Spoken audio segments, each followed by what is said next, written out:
Vamos a continuar. Que se nos vayan sumando los demás. Sí, profe.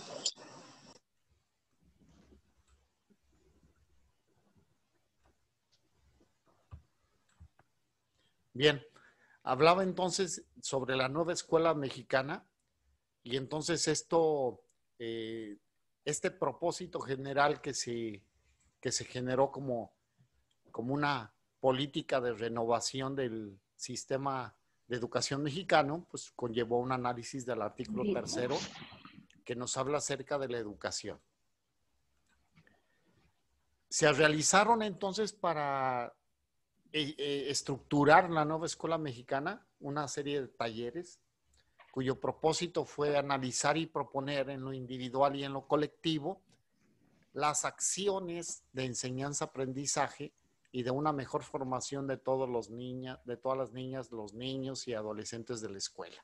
Entonces, realizaron talleres donde supuestamente, pues por aquí entramos en los supuestos, colaboraron expertos en el tema de la educación. Se reflexionó sobre este otro propósito. ¿Cuáles son las características de los mexicanos y mexicanas que se aspiran para formar nuestro país con base en la revisión de documentos normativos, sus saberes y experiencias propias? Entonces, esto es súper interesante, ¿no? Ojalá y se hiciera a fondo y pudieran construir las bases de la sociedad desde la educación. Entonces, se dijeron, ¿cuál es el perfil, no? De mexicanos y mexicanas que se pueden aspirar para formar nuestro país. Entonces, dicen, vamos a reflexionar sobre la revisión de los documentos que norman la actividad de la educación, los saberes que deben de tener y las experiencias que deben de experimentar, ¿no? Sí, y el siguiente propósito, porque son varios, ¿no? Analizar y proponer en lo individual y en lo colectivo las acciones de enseñanza-aprendizaje y de gestión escolar. Entonces, hablamos del trabajo del docente frente al grupo y también en relación a la administración, que modificarán, eliminarán o emprenderán en el siguiente ciclo escolar para una mejor formación de todos los niños, las niñas y adolescentes. Entonces, es como que ir a dar una sacudida desde las bases, desde lo profundo de todos los actores que intervienen en la educación en México. Entonces, el artículo 3 de la Constitución Política de los Estados Unidos Mexicanos señala: toda persona tiene derecho a la educación. El Estado, estamos hablando del Estado desde la Constitución de la Organización Política de los Estados Unidos Mexicanos. El Estado, la Federación, pues el gobierno federal, los estados, la Ciudad de México y municipios impartirá y garantizará la educación inicial, preescolar, primaria, secundaria, media, superior y superior. Se escucha, pero hermosísimo, ¿no? Garantizar la educación para todos, desde lo inicial hasta la superior. Yo no lo veo. Soy muy objetivo en este sentido, ¿no? Tenemos una pirámide en la realidad en la educación en México. En las bases, muchísimos, ¿no? Es la población, vamos a hablar en su totalidad. Pero luego empieza un pico hacia arriba y terminan la licenciatura muy pocos, ¿no? Ya no hablamos de especialidades, maestrías y doctorados. La educación inicial, preescolar, primaria y secundaria conforman la educación básica. Esta y la media superior serán obligatorias. ¿Hasta dónde es obligatorio? Hasta la preparatoria, ¿sí? Y dice, la educación superior lo será en términos de la fracción décima del presente artículo. La educación inicial es un derecho de la niñez y será responsabilidad del Estado concientizar sobre su importancia. Entonces entra todo un aparato de seguimiento y de promover que los padres de familia inscriban a sus hijos en los niveles de educación que les corresponde. ¿Sí? Bien. ¿Esto qué implicó? Pues toda una serie de mecanismos legales que ustedes deben de tomar en cuenta. Yo les digo que sí se echen un clavado hacia la normativa de la educación en México, ¿no? Entonces, aparte de que esto viene a reformar la Constitución Política de los Estados Unidos Mexicanos y es nuestra obligación como ciudadanos conocer las garantías individuales. Entonces, dentro de las garantías individuales están los derechos y obligaciones de los mexicanos y entonces conlleva a tocar el artículo 3 que habla sobre la educación. Entonces, implica todo este aparato legal.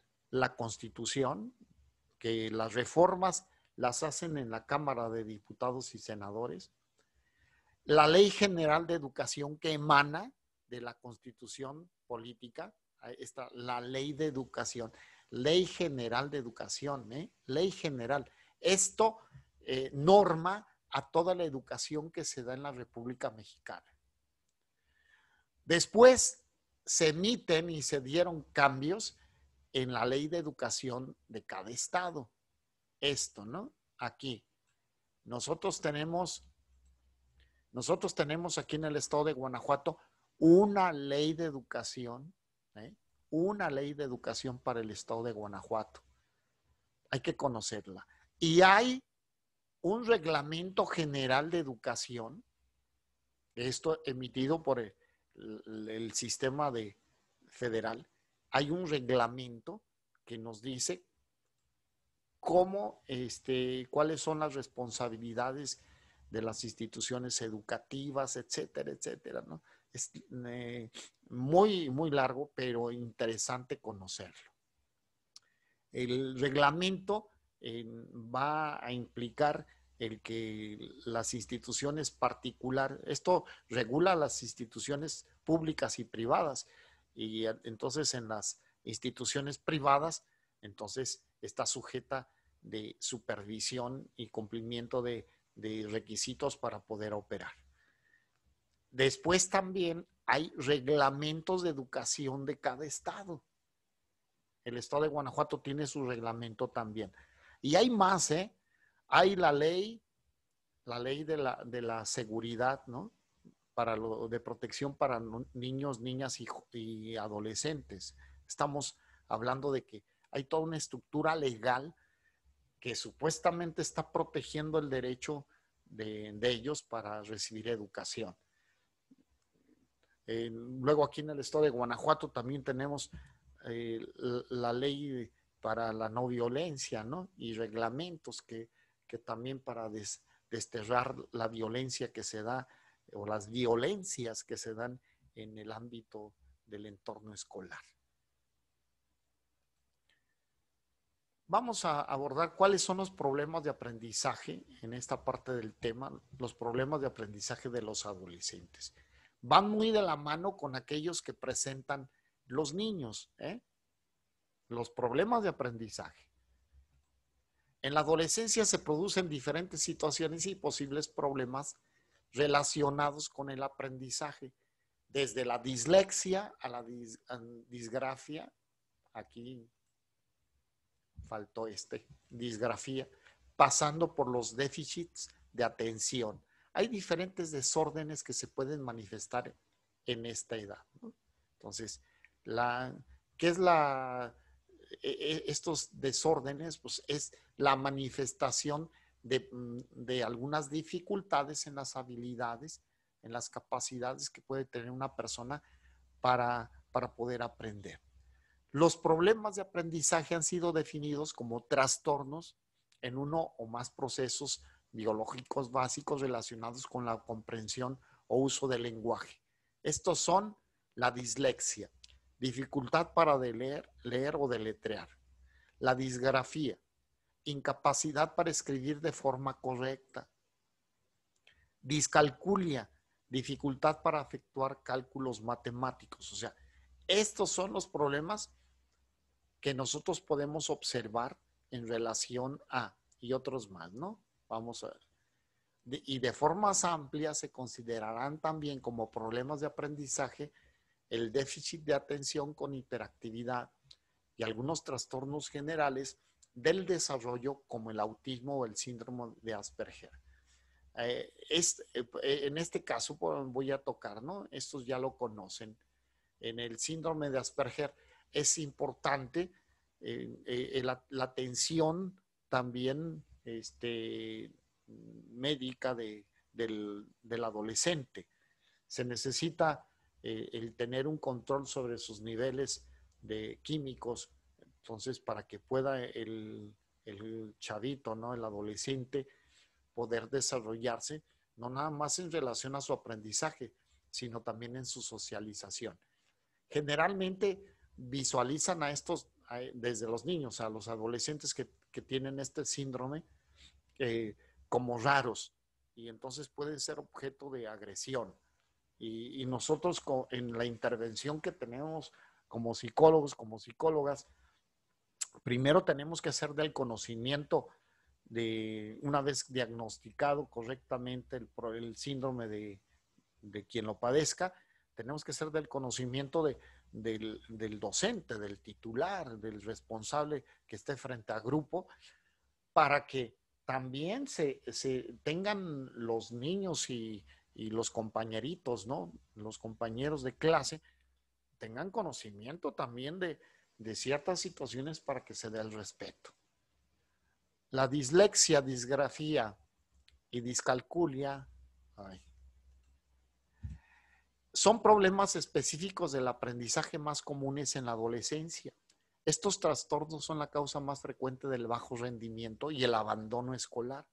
Y en algunos casos también suponen trastornos emocionales. Entonces, sí, cuando se enfrentan generalmente a dificultades en su avance académico, entonces viene a falta también del apoyo, porque falta mucho apoyo también y acompañamiento en estos niños. ¿Por parte de quién? De propias autoridades educativas, la familia, los padres, y entonces es fácilmente que se abandonen los estudios. Aunque nuestro sistema educativo, el niño va avanzando en automático en el nivel básico, ¿no? Así, en la primaria. O sea, no se puede reprobar, simple y sencillamente. Pasan, ¿no? Y entonces tenemos alumnos que van en el 6º grado y no saben leer. Tienen problemas para resolver sumas, restas, multiplicaciones, divisiones, o sea, en 6º grado. Y van avanzando y les otorgan un certificado. Y no hablemos aún del sistema para alfabetizar, ¿no? a la población. Les regalan tal cual los resultados de sus pruebas. No hay seriedad en esto, no hay seriedad. Y para mí es muy grave. ¿Ustedes sí conocen acerca de esto, de los programas de alfabetización y cómo pues no se cumplen, ¿no? Yo me he encontrado, no sé si a ustedes les había compartido esto, en San Francisco del Rincón, en el jardín principal, tenían carpas y estaban aplicando exámenes para tercero por la secundaria, para que les otorgaran el certificado de secundaria. Y los asesores de la INAEVA les estaban resolviendo el examen a la gente. Y luego tenemos esas fotografías y esas entrevistas, ¿no? Que doña Mariquita, de 190 años, recibió su certificado por haber terminado, ¿no? Sus estudios de secundaria. Entonces, no se da en la mayoría de los casos, pero sí, digo, es una falta de ética en el trabajo que se realiza. La dislexia es un desorden cuya principal característica es la dificultad en el proceso de aprendizaje y de consolidación de la lectura y escritura. La causa de esta condición no ha sido determinada por sus manifestaciones y puede estar presentes hasta en la edad adulta. O sea, se hacen presentes en la infancia, pero pues pueden permanecer hasta la edad adulta, ¿no? Y seguir ahí. Los niños y adolescentes que tienen dislexia tienen problemas para asociar una letra o un fonema. También presentan dificultades para qué, para integrar y aplicar normas gramaticales y ortográficas. Este es el problema básico que presentan las personas que tienen dislexia. Cuando hacen, y les voy a decir, cuando hacen la inversión de letras, les dices papá y en lugar de poner la P, escriben la Q, invierten la D por la D, ¿sí? Dices dedo y escriben bebo. No se puede diagnosticar la dislexia nada más por un síntoma. Se tiene que tener una serie de síntomas, ¿no? Para poder determinar la dislexia. En ocasiones, cuando presentan estas inversiones, se refiere solamente y únicamente a ubicación, por ejemplo, espacial, lateralidad, enseñarle izquierda, derecha y se hacen ejercicios luego para poder habilitar al niño en su percepción, en su campo visual y corrigen perfectamente esta deficiencia. La disgrafía está estrechamente relacionada con la dislexia, pero la diferencia es que afecta específicamente a la escritura. Este trastorno se traduce en una dificultad para escribir de forma correcta los sonidos percibidos. Muchas veces tienen hasta un problema auditivo y tal como escuchan, escriben. ¿Se han encontrado ustedes con algún caso así? Sí, maestro, yo sí. Por decir el ejemplo vivo, mi vecina, tengo una vecina que así, tal cual como lo habla, lo escribe. Ajá. Y para ellos está bien, ¿no? O sea, Ajá. ellos sienten que es correcto lo que están haciendo. Y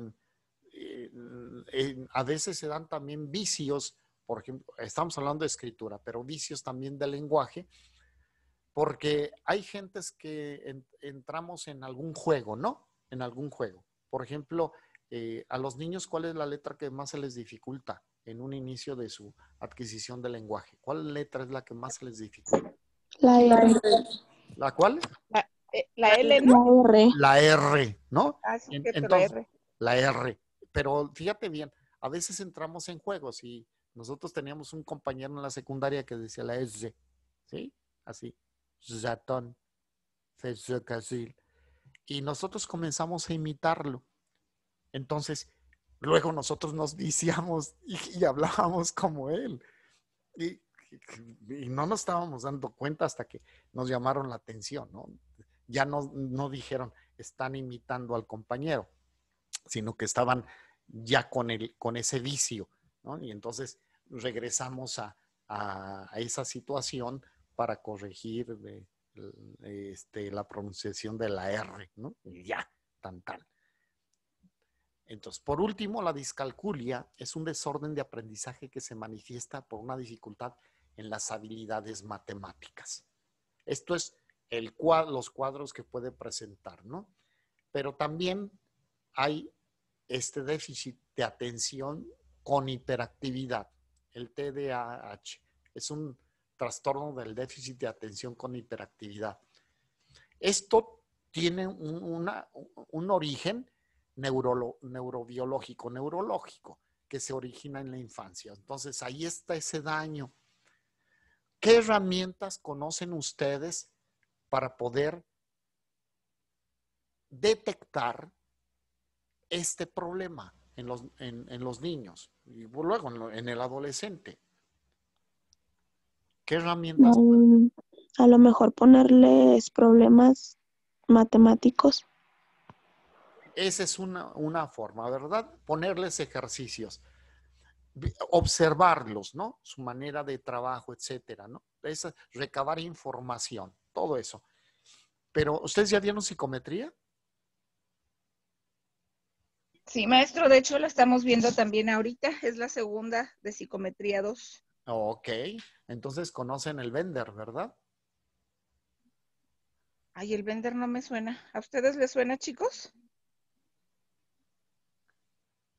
Si no No, les, yo tampoco me acuerdo de eso. si no les suena, yo los voy a No, sonar, me los voy a sí, sonar. no, no, el Bender no, maestro. A lo mejor no lo va a enseñar, Ok, porque sí nos ha enseñado ya varias pruebas. ok, bueno, lo van a ver. Es una prueba que va a medir la madurez, ¿no? Perceptual del niño, del adolescente, pero a través de él también se puede hacer un diagnóstico clínico acerca de algún trastorno neurobiológico. Ustedes se pueden dar cuenta entonces cómo está su situación. Y fíjate bien, no se puede atender nada más desde el punto de vista psicológico, ¿eh? Esto. Tiene que haber un tratamiento de un neurólogo pediatra. Cuando ustedes ya tengan detectado bien, diagnosticado esto, no los manden, o sea, no vayan con un tratamiento médico, de un médico general o de un neurólogo, ¿eh? No, con un especialista en neurólogo pediatra. Porque lo que sucede en el cerebro, ¿eh? De quien lo padece, este trastorno, es que cómo se conducen los estímulos al cerebro de manera química, ¿verdad? ¿Sí? ¿Estoy bien o me corrigen? ¿De manera que, maestro? Los estímulos que nosotros recibimos y se conducen por el sistema nervioso, ¿eh? Es un fenómeno químico y que termina en el cerebro con una descarga eléctrica. ¿Cierto o falso?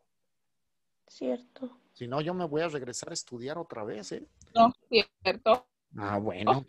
Entonces, ¿qué es lo que sucede con estas descargas? Estas descargas es como un choque eléctrico al cerebro. ¡Choc! Y entonces el cerebro no sabe orientar y dirigir sus respuestas. Entonces se descontrolan. Y esto también sucede con la persona que sufre epilepsia. ¿Sí? En la epilepsia, en dónde está esta descarga en el área motora? Y ¡pum! Y entonces se desconectan y caen, ¿no? Y tienen esa convulsión. Eso es la manifestación en la epilepsia del gran mal, ¿no? En el pequeño gran mal son distracciones, es ausencias. Y la persona no tiene conciencia de esas ausencias. Les dices, hey, ¿qué pasó? No, nada. Y no tienen conciencia de lo que están pasando, pero esto no tiene que ser en una condición de una ocasión, sino que lo presentan ya de una manera un tanto continua. Entonces, detectas esa situación, ves que hay un problema a ese nivel y lo mandas, lo canalizas inmediatamente a un estudio neurológico. Entonces, ¿qué es lo que hace el medicamento? El medicamento va a inhibir esa descarga eléctrica ahí, ¡pum!, que hace su desastre. La ubica y entonces no se da esa situación, la va controlando. Y entonces comienza el adolescente o el niño, comienza a mejorar sus niveles de atención, concentración, trabajo continuo, inicia y termina una tarea, etcétera. Y puede en un momento dado ayudar a que madure esa área del cerebro del niño, del adolescente, porque todavía estamos en esa oportunidad. Entre más temprano se atienda, más oportunidades tienen de salir adelante y mejoran, ¿eh? El cerebro es un músculo y entonces se da la plasticidad cerebral ahí y se echan a andar conexiones nuevas, etcétera. ¿Para qué? Pues para que la persona supere eso, ayudado por un especialista. A menudo este trastorno está asociado con otros trastornos de conducta, principalmente en la adolescencia. Esta situación puede presentarse conjuntamente con el trastorno negativista desafiante, trastornos de ansiedad, trastornos de ánimo, ¿no? entran en desajustes de conducta y entonces en el adolescente se puede ver más esta situación. Por eso es importante el hacer buen diagnóstico, todo el trabajo que tiene un médico en el área de salud, psicología, medicina, fisioterapia, todo, radica en qué? En un buen diagnóstico. Entonces, utilizar las herramientas que tenemos como profesionales de la conducta para tener un buen diagnóstico. No todos los niños y adolescentes que presentan este desorden tienen los mismos síntomas. En algunos casos predomina la falta de atención, principalmente en las niñas y adolescentes mujeres, mientras que en otros puede presentarse de manera predominante la hiperactividad e impulsividad en los varones. A veces los tres síntomas se manifiestan de forma combinada, o sea, no se manifiestan nada más unos, puede ser combinados. ¿Vamos bien aquí? Sí, maestro. Ya saben que me Sí. pueden interrumpir, ¿eh? Bueno. Principales causas de los problemas de aprendizaje en la adolescencia. Todos los problemas de aprendizaje en la adolescencia tienen algo en común. Son producto de un desorden, en este caso, de procesamiento de una o más partes del cerebro. Su presencia puede ser detectada por estudios que utilizan imágenes para observar el funcionamiento del cerebro. En este caso, mandas y hacen un electroencefalograma o hacen un estudio de imagen, ¿sí? Una tomografía, etcétera, y ven entonces cómo está funcionando el cerebro. Y ahí se pueden detectarlo para poder entonces aplicar un tratamiento. Sin embargo, estos trastornos son mucho más que anomalías visibles en exámenes de diagnóstico y generalmente trascienden mucho más allá de las aulas, afectando de forma significativa a otras áreas de la vida cotidiana de los adolescentes y de sus familias. Estos problemas no nada más es en el aula, sino que en la dinámica de la vida de las personas. Además de afectar el aprendizaje, estos trastornos a menudo afectan las habilidades sociales de jóvenes y su condición emocional. Por tanto, requieren atención por parte de padres y profesores. Es fundamentalmente aquí diagnosticar y tratar los problemas de aprendizaje en la adolescencia. De lo contrario, el adolescente no solo sufrirá con las tareas escolares que se convertirán en una verdadera tortura para él. ¿A dónde podemos enviar si no son atendidas estas personitas en la infancia, en su adolescencia? A ser personas que no van a encajar en una sociedad. Van a tener muchos problemas en el área social, en el área laboral. Ahora abordaremos, a ver, me voy a brincar hasta la parte última de la tarea, ¿sí? Y voy a regresar aquí. Fíjate bien, la tarea que van a desarrollar ustedes es esto, ¿no? Van a hacer un planteamiento de un problema que se quiere abordar dentro del aprendizaje, ¿sí? De lo que vamos a ver. Y del aprendizaje y en lo emocional. Van a escoger un problema. Y luego, en su trabajo, pues lo describirán, lo explicarán. ¿A qué se refiere el problema y cuál es su impacto en el rendimiento académico? Esto es muy importante. Esto está ya en la plataforma Módule. El tercero es la explicación de la estrategia que ustedes pueden utilizar para la atención del problema. La estrategia no nada más se refiere a la atención con el alumno, sino qué actores pueden involucrar en su estrategia, qué van a hacer con padres de familia, ¿sí? ¿Qué van a hacer con los docentes? ¿Qué van a hacer en la institución? Entonces, aquí es bien importante las estrategias que van a utilizar y cómo se pudiera evaluar el resultado de su estrategia y las conclusiones. ¿Sí está clara la tarea? Sí, maestro. Sí. ¿Sí? Perfecto. Entonces me voy a regresar porque nos quedan poquitos minutos, ¿no? De todas maneras, la situación de esta segunda parte es muy fácil de comprender porque ustedes ya tienen muchos elementos, ¿no? Para hacer esto. El problema emocional que afecta el aprendizaje es una condición. ¿Cómo se define problema emocional? ¿Qué es?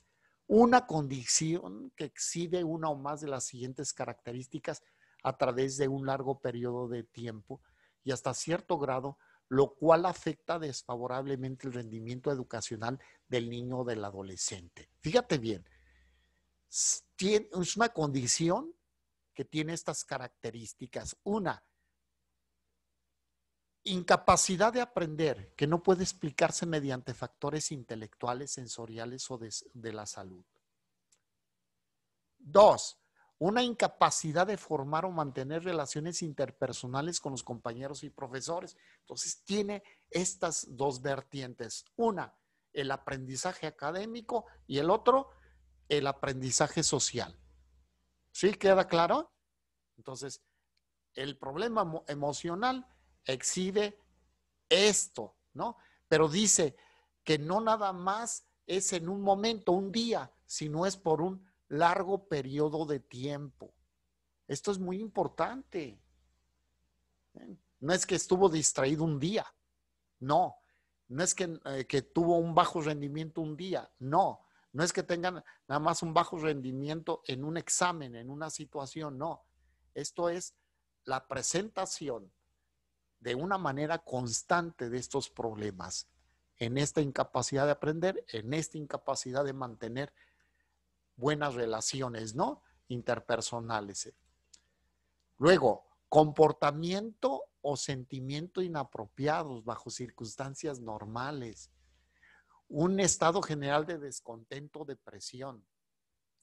Y por último, una tendencia a desarrollar síntomas físicos o temores asociados con los problemas personales o académicos.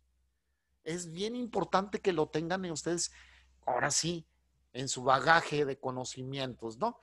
El problema emocional, ¿eh? ¿Cómo se manifiesta? ¿Cómo se puede manifestar en estos 4 puntos? En estos 4 puntos. Algunos factores que pueden disponer a un adolescente en riesgo de desarrollar problemas emocionales serios que incluyen las condiciones de pobreza. Yo lo ubico ahí. Vivir en un hogar con un solo padre. Hablamos que si no, ojo, estamos hablando factores que pueden predisponer. No es que necesariamente se vayan a dar así. ¿eh? Hay personas que viven mejor solas con su mamá que con el papá, ¿sí? ¿Para qué tener al papá que en un momento dado se puede convertir en un problema gravísimo para el desarrollo de los hijos? Pues prefiero mejor estar sola, dice la mamá, ¿no? Y uno también lo visualiza de esa manera. Pero estamos hablando de factores que pueden. Luego, en algunas ocasiones, por eso ser varones o mujeres de acuerdo a la perspectiva social. Hay hombres que todavía siguen en el machismo, prefieren tener hijos que hijas. ¿Mm? Consideran a la mujer no con el valor que debería de tener. Y en algunas ocasiones también el ser varones, ¿sí? Puede ser una desventaja, porque les dan a veces roles a los hombres, a los niños, a los adolescentes que no deben de tener. Ya los ven como, tengo ahorita el caso que voy a atender de una mamá que ve en su hijo adolescente casi como si fuera su pareja, ¿no? Entonces dice, mi hijo va a estar conmigo toda la vida, vamos a estar el uno para el otro, etcétera. Y cuando le señalo la situación, esa fue en la primera entrevista, ¿no? El motivo del por qué buscaba la asesoría.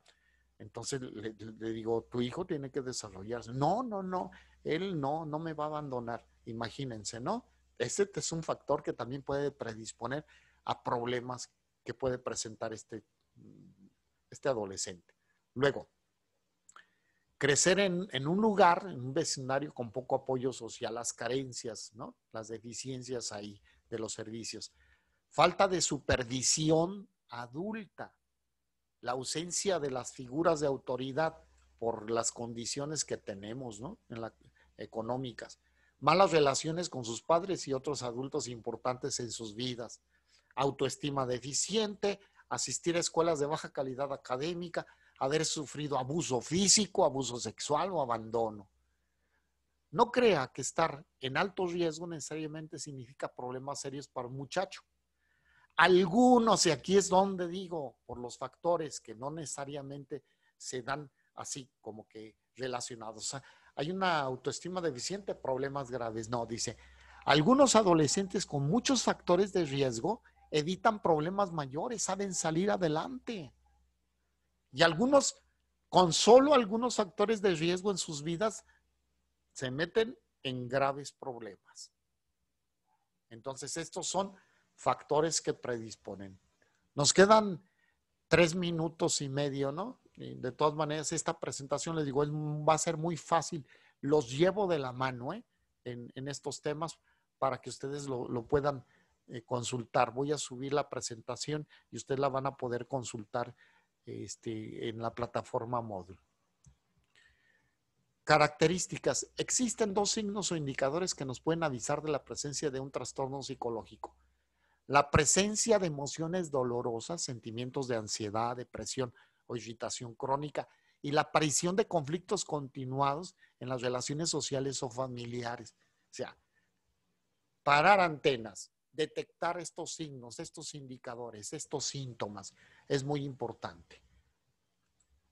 El sufrimiento psicológico además puede adoptar muchas formas. Existe una primera forma de padecimiento a los que las personas encuentran explicación o sentido. Por ejemplo, sacrificio ante situaciones límites, una huelga de hambre, etcétera, que no suelen ser catalogadas como trastornos psicológicos, ¿eh?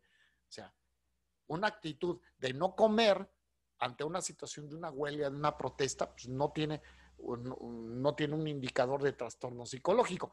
Pero un adolescente que se niegue a comer por no comer, porque está muy gordo y está en huesitos, ¿no? Está manifestando ya un trastorno.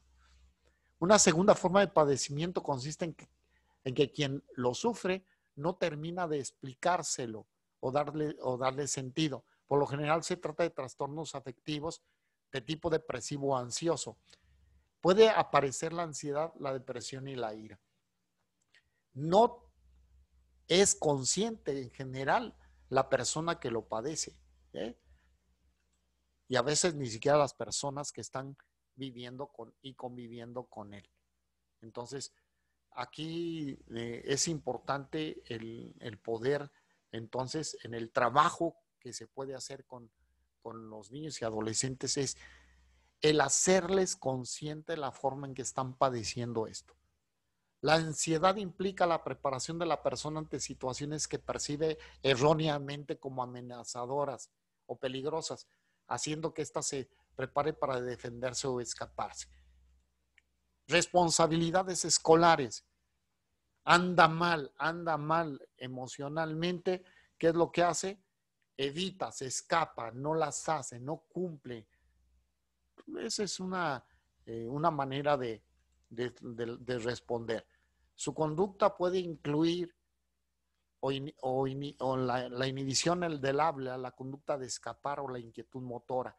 Anda ansioso, ¿no? Moviéndose de un lado para otro. Su cuerpo puede responder ante esta situación somatizando sudoración, taquicardia, dificultades respiratorias, tensión motora e insomnio. Entonces, les subo esta presentación, los llevo de la mano para que hagan su ejercicio. ¿Estamos? Sí, maestro. Bueno, Sí. está muy simple, pero sí es importante que le den una buena lectura. Ujú. ¿Va? Perfecto. Ok. Sí, gracias.